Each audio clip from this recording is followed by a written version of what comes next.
Hi guys, I've got a funky hairstyle today because I've just blow dried it, and to keep it like stretched as smooth as possible I've just got like 4 big plaits. Anyway, that's besides the point. Today I'm here to do my July, August and September TV show reviews.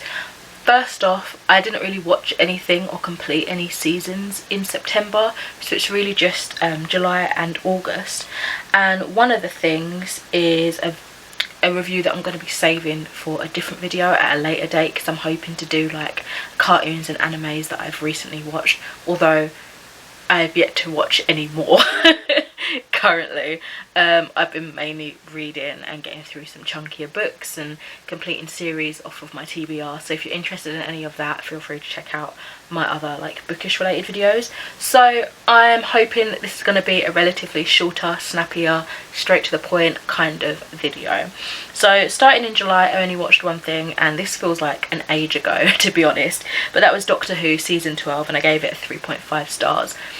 I feel like many of you probably know the premise of Doctor Who generally, so I'll just give my brief thoughts on that season as an individual. Unfortunately, it was a bit of a hit and miss for me, which is disappointing because originally I couldn't wait for it. I was so excited anticipating this new season. It actually took me quite a long while to get through. I just kept losing interest, honestly. The 3-part finale really did intrigue me, far more than the rest of the series really did, and I ended up watching those in a matter of days. But what the heck was that ending about? Then straight into August, I watched and finished Snowpiercer season 1, which I gave a 5 stars.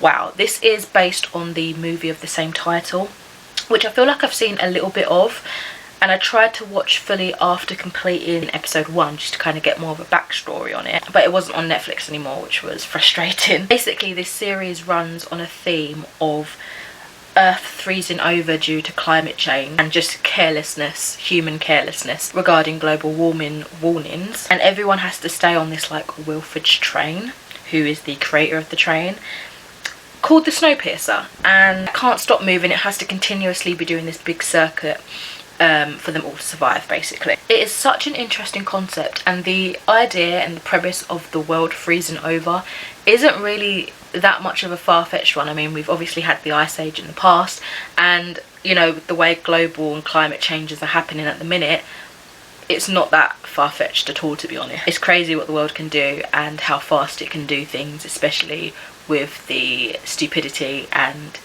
ignorance of the human species kind of spurring that on and antagonizing Mother Earth even more.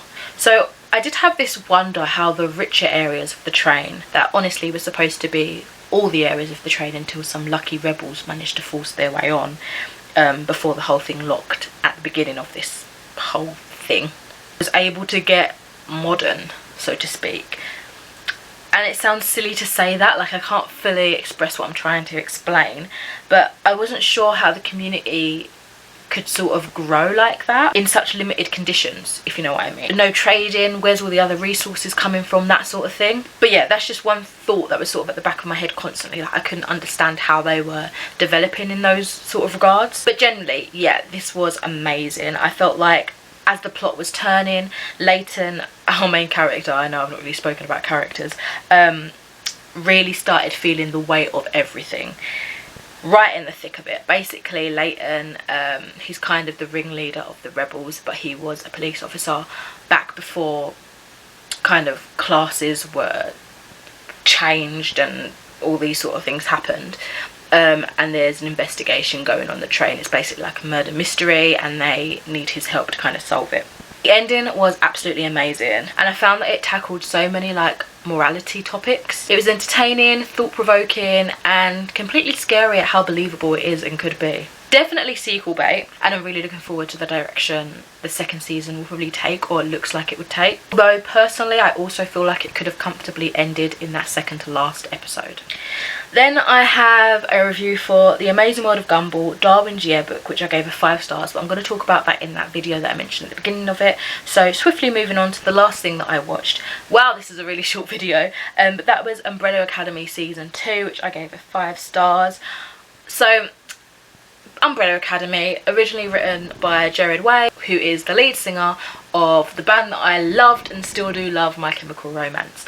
He has created this comic world, I guess, and it's been adapted to Netflix. Season 1 obviously is a thing, season 2 is now a thing. So where these groups of kids all had the same birthdays, and they were all taken into this sort of home and honed in on these strange powers that they had. So yeah, basically there's a lot of family tensions, a lot of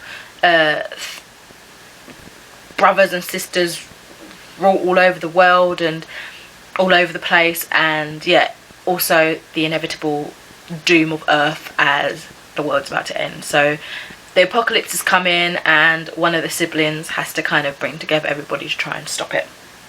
So with Umbrella Academey season 2, my boyfriend was really on point with a lot of the connections, the causes of the UFOs, black people not having a voice in the 60s. It makes sense in the context of you watching it in relation to a particular character, and I thought, wow, how did I not even spot that? Amazing. Number 5 plays this solemn, sarcastic, wise beyond his years character so well for someone of his age. His facial expressions are just so perfect and on point. But whoa, yeah, this season was so damn intense. It brought in a lot of historical tensions and situations, obviously warped and edited for this plot, but a lot of problems that actually did happen and still do in effect happen, as well as, you know, just being a fantastical, wonderful adventure, kind of realistic superhero TV show that it does so well. So many jaw-dropping moments for me, as well as some really heartwarming and heartbreaking scenes, particularly when it came to Ben or Allison. So I'm super excited for a 3rd season. I felt like I was waiting forever for that one, and then I was done with it in a matter of days. So yeah, that's it for this video. It was super quick, especially when you consider how long my videos, like combining these 3 months or the whatever quarter or whatever of the year usually are. Well, yeah, let me know what you've been watching of late, any recommendations you have, and I shall speak to you in another video soon. Bye. Waste another day, eyes on my display.